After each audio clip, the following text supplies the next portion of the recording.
সাবেক আইসিটি প্রতিমন্ত্রী জোনায়েদ আহমেদ পলক সে অনেক তথ্য আমাদেরকে দিয়েছে, যেগুলোর ব্যাপারে আমরা তার নিজের কাছ থেকে যেমন পেয়েছি যে জুলাই আগস্টের এই অভ্যুত্থান চলাকালীন সময়ে ইন্টারনেট বন্ধের যে নাটক করা হয়েছিল সেটি কোনো দুর্ঘটনা ছিল না।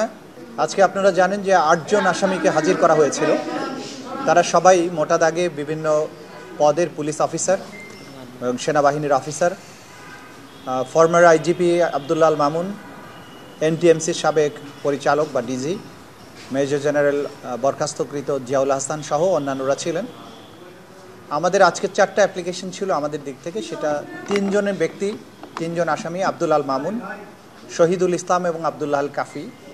এদেরকে আমরা তদন্ত সংস্থার কাছে জিজ্ঞাসাবাদের জন্য আমরা সময় চেয়েছি। আগামী 26, 29 এবং 30 এই 3 দিন আলাদা আলাদাভাবে প্রত্যেককে জিজ্ঞাসাবাদ করা হবে।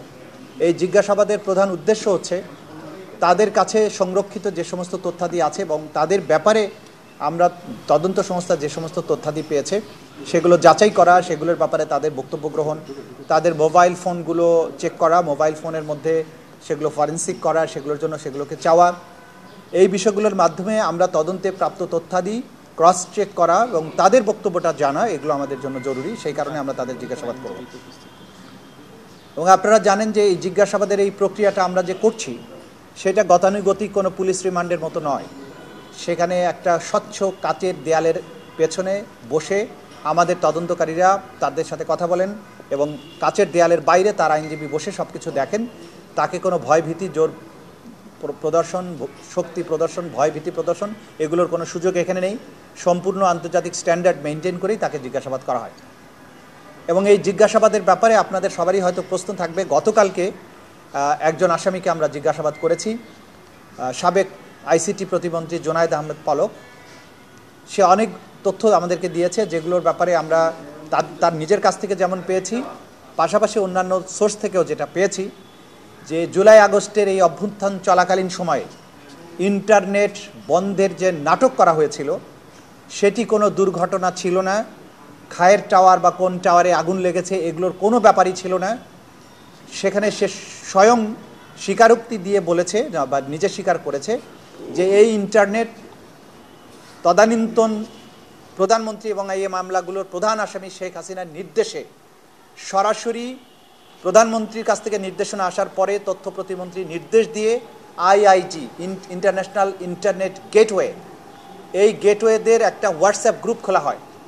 সেই গ্রুপে সরাসরি নির্দেশ দেওয়া হয় ইমিডিয়েটলি ইন্টারনেট শাটডাউন করো, এবং তাদেরকে এটা এনশিওর করতে বলা হয় যে করার পরে আবার জানাও যে ইট ইজ ডান। এই তথ্যগুলো আমরা বিভিন্ন সোর্স থেকে পেয়েছি। সেগুলো যাচাই বাছাইয়ের জন্য সেই সংশ্লিষ্ট আসামিকে আমরা জিজ্ঞাসাবাদ করেছি, তিনি এটা সত্যায়ন করেছেন।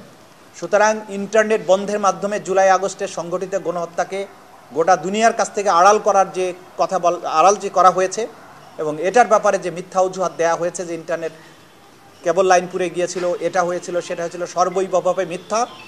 সম্পূর্ণ প্রধান যে নিউক্লিয়াস শেখ হাসিনা তার নির্দেশে, তার পরবর্তী কমান্ডার জোনায়েদ আহমেদ পলকের পরবর্তী নির্দেশে এই ইন্টারনেট প্রোভাইডার যারা আছে, বিটিসিএল আছে এবং বাংলাদেশ সাবমেরিন কেবলস পিএলসি, এরাও চিঠি দিয়ে জানিয়েছে যে তারা কার কার নির্দেশে এটা বন্ধ করেছে।